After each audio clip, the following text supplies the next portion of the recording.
top Iranian general, revenge for Soleimani death to happen within U.S. No one will forget what we do. And that's Iran saying it. No one will forget what we do. This is a Daily Wire story. Iranian Revolutionary Guard Corps, the IRGC, Brigadier General Esmaili Ghani, commander of Iran elite Quds force, threatened last week that the revenge Iran will seek for death of Qassam Soleimani, the former commander of the IRGC Quds, will happen within the United States.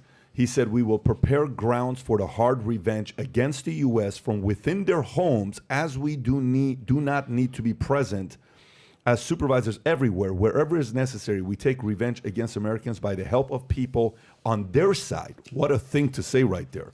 By the help of people on their side and within their homes without our presence. I'm going to read that one more time because it's too powerful of a statement that he made. We will prepare ground for the hard revenge against the U.S.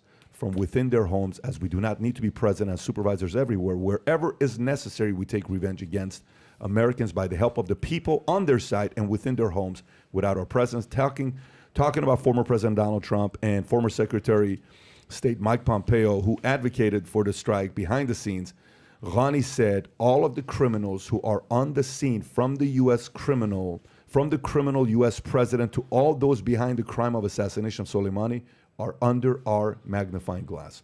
Do you think this is just talk, or do you think they're actually going to do something?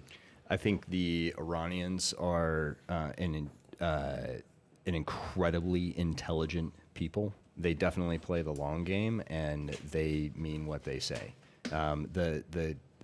The assassination of Soleimani, I have a lot of mixed feelings about that, because like, that was a bad dude. He was on a lot of target decks, but cooler heads always said, let's not do this. It's important to understand who Soleimani is, right? Americans don't get it.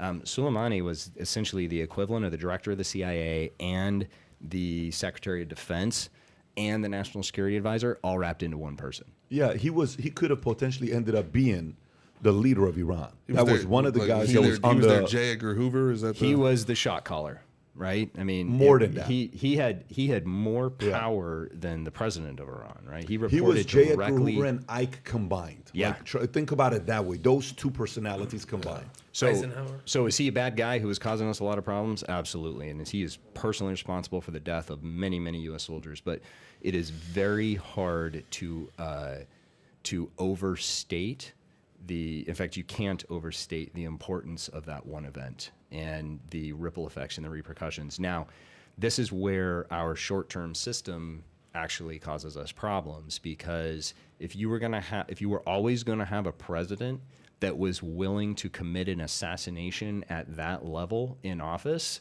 freaking brilliant move. The problem is that every 4 years you potentially have a guy who wants to talk to killers, right? And there's only one language a guy like Soleimani understands, and there's only one language that the Ayatollahs respect. And you can look at this on the geopolitical scale, like what happens, right? When certain people are in office, what does Putin do? When other people are in office, what does Putin do? Right? I mean, these are smart leaders, and you got to keep in mind, in that part of the world, you lose an election, you don't go on your speaking tour or potentially run for Senate, right? You get a bullet in the back of the head. So this is survival for these people. So your best and brightest, in often cases, really do rise to the top. And more importantly, if you rose to the top like Soleimani did, it means not only do you know where the bodies are buried, you've still got the shovel. Yeah. So those are very, very bright people. And we need to keep that in mind. And it's very important for the American populace and listeners to understand that, like, these are not dirt farmers in Afghanistan. These are very, very, very smart people who think generationally and know how to hold a grudge. But to do that, but to really get back at holding the grudge. So we talked about this a year and a half ago. I don't know if you remember this. We talked about a year ago when Trump was president. We talked about this conversation. When it happened, we talked about this exactly almost a year and a half ago. Yeah, and we said the same thing about where Iran's at. They're not going to forget. I remember you were very adamant about that. They're not going to forget. No. They are not going to forget, and they're going to time it. If they're going to do something, today's it would be the season to do it, because the current administration is not going to necessarily want to do anything and retaliate. However, knowing if they really do want to get back at Pompeo and Trump, say 2024 comes around and Trump and Pompeo get back in, and then they're president, would they do it now? Would they do it then? Because revenge you got to do when the other person is alive. No. You can't do when the other guy's gone. Or would they sit there and say, you know what, we're going to wait because we know if we do something while Trump is around, he's going to retaliate. Yeah, target-rich environment right now, man. If you even think about it, because the retaliation was they bombed somewhere that was a distance. They said, yeah, we retaliated, but they didn't do nothing. It was just to kind of I'll F you up. They shot down a Ukrainian airliner days later. Let's not forget that. Ukraine has been a pivot point in the war between the Soviets and Iran and the U.S. and Israel for the last 30 years. Yeah.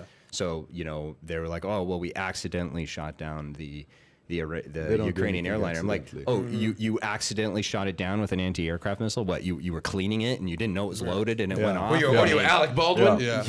I got 3 things on that, Pat. 3 things. We were filming something else.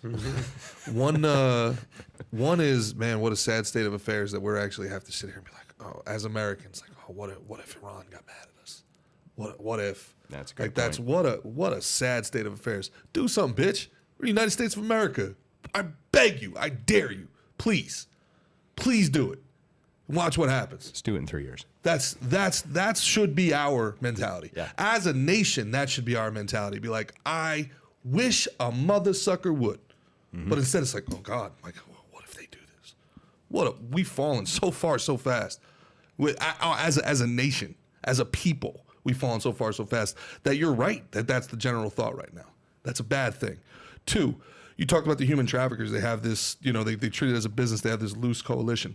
How tight are the autocrats of the Middle East and the East? Are Putin, Xi, the Ayatollah, are they in communication with one another? Are they coordinating against the West, do you think, or no?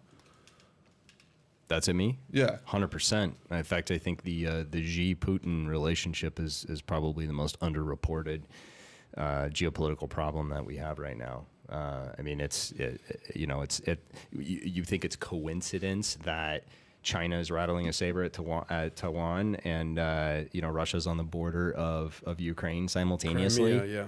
I mean, that's not. And by the way, Putin's playing hardball right now. I mean, you've seen him on media recently. What he's been saying.